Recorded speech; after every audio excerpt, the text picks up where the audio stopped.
Hello and welcome back everyone to Last Level Press. I'm Mr. Black and this is more Robocraft, and I am not happy with Robocraft at the moment. I've got a brand new vehicle to destroy for you all, or rather to demonstrate, although I'm sure the destruction will be involved anyway, but Robocraft recently updated, and I am rather angry about said update, because you'll notice that this particular vehicle is sporting an SMG.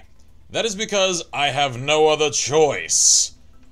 In their infinite wisdom, Freejam have decided in the recent update for the game, among other changes, that you may have noticed were preempted in the tech tree layout of the previous episode as compared to those that came before, where it was all a bit more clustered together. Things were more accessible. You could reach things at earlier levels. Now they're on more independent paths of progression, and that makes things a little tougher to reach, as well as having staggered a few things to different tiers.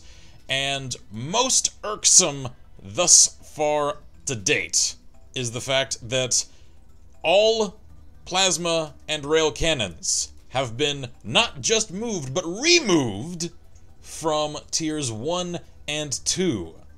And if that makes it any more bland, I don't know what to do with that, because tiers 1 and 2, as the early game, when one only has a very small handful of blocks, were already inherently somewhat uninteresting and bland, and to decimate the weapon variety of an already limited field, atrociously terrible idea.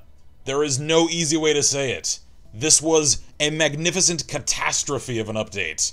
It limits the very best, the most interesting things of what Robocraft has to offer to those playing tiers 5 and above. You may also note, even though I had not unlocked them, I was on the way to unlocking them, aerofoils, wings, things with which one might make actual serviceable planes. Take a look at these. Blow this up to 1080p. There are no T4, 3, 2, or 1 wings anymore, or rudders for that matter. It is T5 and above, and I have been working off camera for the last 3 days in my downtime to try to scrounge up enough RP to buy enough of the highly armored cubes, and I was going to use rail cannons on a new vehicle rig to at least push my way up to T3. I don't know how in the hell I'm supposed to make it up to T5 at this rate, unless I were to buy it by way of the Galaxy Cache. And this entire update really, really smacks of a push toward a stronger lean upon that system. And I don't really need to expound at this point to my regular viewers how displeased that makes me. So, now that I've gotten that out of the way, you'll understand why my mood may not be quite so jovial for this episode, and why my lovely M12 Warthog of Halo fame here looks a little anemic. She looks a little weak, armed as she is only with a T2 submachine gun. I'm really questioning what gameplay will be like. I have not yet played under the new update in an actual match. I've poked around in the tech tree and in the cube depot, and also been frustrated to find that not only are these weapons disabled for purchase at the start by default now with the new update, they are retroactively disabled for existing vehicles. Thankfully, all of the cost for these things, anything that you lost in any of your saved vehicles that you might have had should you play this game, are refunded to you. So I've now got several thousand RP that I did not before, but I would much rather have the equipment that I took the time to buy, to install, to build vehicles around, and to conceptualize entire concepts with. I would prefer that you respect my choice, Freejam, not to line your own pockets. So yes, unfortunately that means that the Mako is now completely disarmed. I'm going to have to make a little SMG rover out of it now. And I don't know what I'm going to do with the hammerhead at this point. I'm still working on trying to stabilize it. Helium, which was suggested as a stabilizing means for this craft, is now several tiers farther from my reach than it was before. So, yes, consider this equal parts entertaining episode and update for this game. And I am unequivocally displeased with said update. Now then, you've seen what the Warthog looks like by default, and I'm rather happy with my design. Let's get back to more positive subject matter here. I decided that I would attempt with my slot 1 garage to push forward a little bit and to try to push toward T3. I'm not there now. I'm about, I don't know, 3/4 of the way, roughly between 2/3 and 3/4 of the way there. And that's largely because of the fact that I utilized the green, which is much heavier and more expensive armor in this build to replicate the look of the Warthog from the Halo games. And in keeping true to the source material, for now, it's only mounted with the one gun. Although, before I actually roll out into a match, I'm going to install some more, because anyone that has ever played this game knows having one gun is basically asking to die, especially when that gun is a measly SMG and not what I was going to mount on it, a rail cannon, so that I could have a lightweight, high-speed, little rail buggy with which to pick off enemies. That would have been fantastic! But, no, I'm not bitter. No, not at all. Where did you get that idea?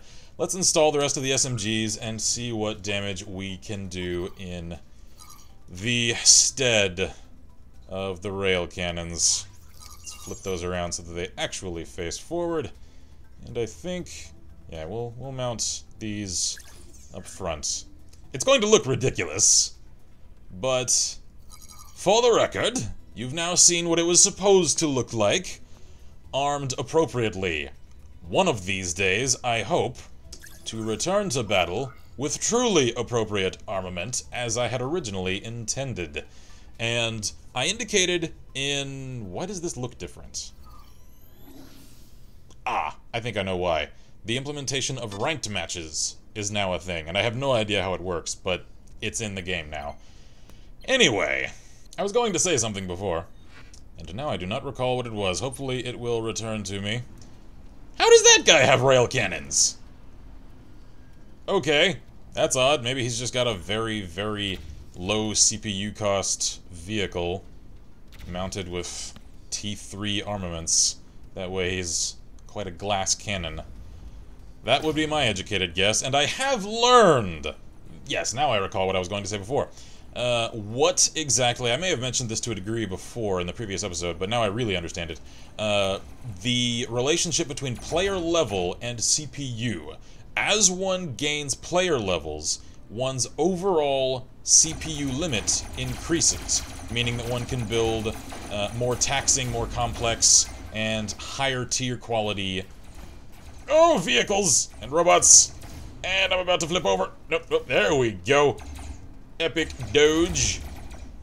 And I realized that the very hard way, as I indicated in a previous episode, that one of the next projects I was going to attempt was a Warhammer 40k tank. And I had every intention of doing so, even got midway through. Roll the screenshots. And midway through my Baneblade tank build, I ran into my CPU ceiling cap.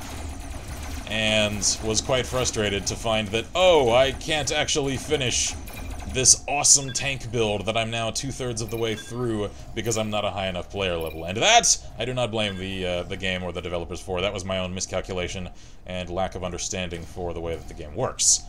But I will unfortunately have to wait to revisit that idea because I simply just am not a high enough level yet to build such a powerful and complex vehicle, and to have it look anything at all like it should appropriately, because a Baneblade, it has to be green if we're going for Imperial colors.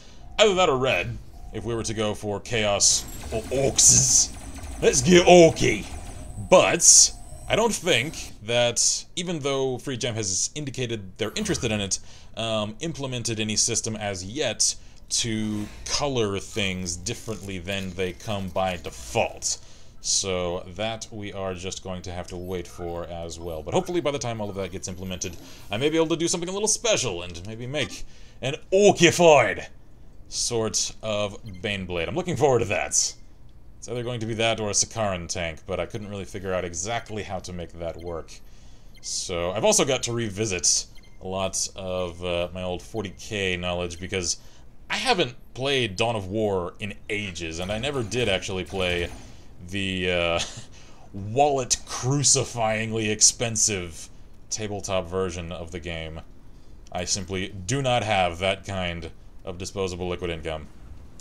In the meantime, however, I shall engage into this game while it's still engageable on a free-to-play basis. I was really hoping, Robocraft, that you would be one of the greats. That you would be one of those that could stand as an exemplary paragon of the free-to-play business model. You're moving away from that. You're damaging and shaking up my faith in you. Don't be that one, kid. Don't be that way. You had such a bright future ahead of you. Okay, alright. Note to self, when the back wheels are blown off, not a good time for a Rocky Balboa speech. Come on, let's go. Nope, nope, nope. Oh, nope, this is not gonna go well. Not gonna go well. It would sure go a lot better if I didn't have to engage at close range with a really delicate vehicle that was designed to be delicate, and to engage at a range. I think that would be fantastic. Can I actually hit that guy? I can hit him. I can see him. I can see his pilot. Get him! Get him! I am just a chair. Alrighty then. And you see, this is the direction that the game is going. I should also note that those glowy panels on that other vehicle over there, also not available. And really big dick move on the part of Freejam for that, because only a few weeks ago, when those parts were introduced into the game, they were distributed amongst players by way of an activatable key for free at low tiers. And all of the people that received that little promo gift from the developers have just had it revoked. It's like, here, have fun with that. Oh, never mind, psych! Are you serious, Freejam? I want to just be done with this game. Just hashtag done. But I've enjoyed it so much up until now that I can't bring myself to just wash my hands of it at just the slightest drop of a hat. So I'm going to hold out for Freejam to get their act together, which they need to do, and yesterday. But if they do not, I can't promise that I will have a great deal more Robocraft content in the future, because it's going to take me ages to reach tiers 3 and above, and that's where the interesting things are, and I can only bring myself to work so hard to reach that if it's an enjoyable process. And it was until yesterday, and now it just feels grindier than ever, and I'm having to sacrifice and compromise designs like this in order to actually do it. So that is really all I've got regarding the Warthog build and the recent Robocraft update. I'm really hoping, due to the fact that it seems like the entire user community shares this sentiment, if the actual forums for the game and the Steam post for the updates are any indication. I like to think of myself as being a little more articulate and, dare say, even fair, as harsh as I may be, on the developers regarding the recent update, my lord. But, thankfully, from my perspective at least, the overall reception to this update seems to be overwhelmingly negative. So if there is a brain cell 1 to be found amongst the developers of Robocraft, they'll note that these changes are not at all welcome amongst the community, and if not completely revert them, tweak them back to a more acceptable level. Again, that may very well just be wishful thinking. I've been jaded and burned before by a great deal of companies. EA, BioWare! I'm sorry. I've been overcome with Mass Effect 3! I just cough! But they've no relation there. But consider me a little bit cynical when it comes to developers actually recognizing when there's real critique to be had and not just the usual litany of bitching that there will always be in the community of any game, even masterpiece titles. So that's it for the Warthog build here in Robocraft. I'm Mr. Black here at Let's Press, and as always, I wish you all good gaming and Godspeed.